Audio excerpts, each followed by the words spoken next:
ഒരു വൈദികൻ ചേർന്ന വാർത്തയാണ് വന്നത്. ഞാൻ ചോദിക്കട്ടെ, ഇത് ആട്ടിൻ തോലിട്ട ചെന്നായികളല്ലേ? ഇന്ത്യയിൽ ഈ വർഷം 684 ആക്രമണങ്ങളാണ് ക്രൈസ്തവ സമൂഹത്തിന് നേരെ നടന്നത്. 250-ൽ പരം ക്രൈസ്തവ ദേവാലയങ്ങളാണ് മണിപ്പൂരിൽ കത്തിച്ചത്.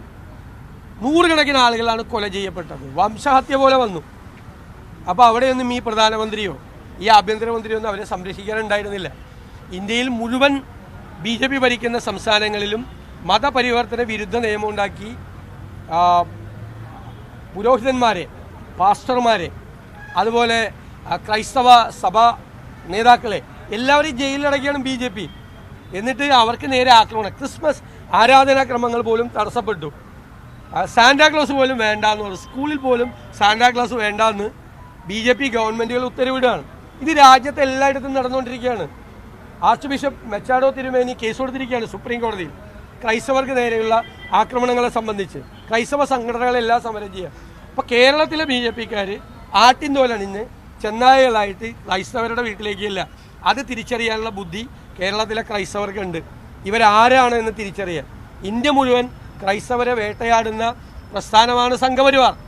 ആർക്കറിയാൻ പാടാത്ത എല്ലാ സംസ്ഥാനങ്ങളിലും. ഞങ്ങളെടുത്ത നിലപാടെന്താ? കർണാടകത്തിൽ മതപരിവർത്തന വിരുദ്ധ നിയമം ഞങ്ങൾ റദ്ദാക്കുമെന്ന് പറഞ്ഞു. 3 ആഴ്ചക്കുള്ളിൽ റദ്ദാക്കി.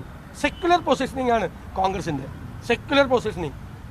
കർണാടകത്തിലെ 86% ഹൈന്ദവ വോട്ടുകളുള്ള ഒരു സ്ഥലത്ത് ഞങ്ങൾ അധികാരത്തിൽ വന്നാൽ ഞങ്ങൾ ഇതൊന്നും വെച്ച് ഉറപ്പിക്കില്ല എന്ന് ഞങ്ങൾ പറഞ്ഞത് അല്ലേ?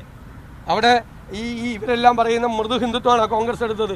പക്ക സെക്യുലർ നിലപാടാണ് കോൺഗ്രസ് എടുത്തത്. കോൺഗ്രസിന്റെ നിലപാട് അത് തന്നെ.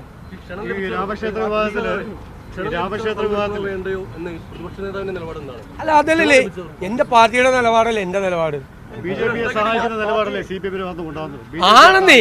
അതായത് ഞാൻ പറഞ്ഞല്ലോ, സമൂഹത്തിൽ ഭിന്നിപ്പുണ്ടാകണം എന്ന് BJP ആഗ്രഹിക്കുന്നു.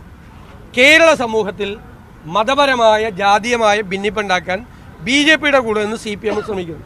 നിങ്ങൾ ഈ 3 വിഷയം എടുത്തു നോക്കി അവരെങ്ങനെ കൈകാര്യം ചെയ്തു? അതിൽ നിന്ന് വോട്ട് കിട്ടാൻ നോക്കുക.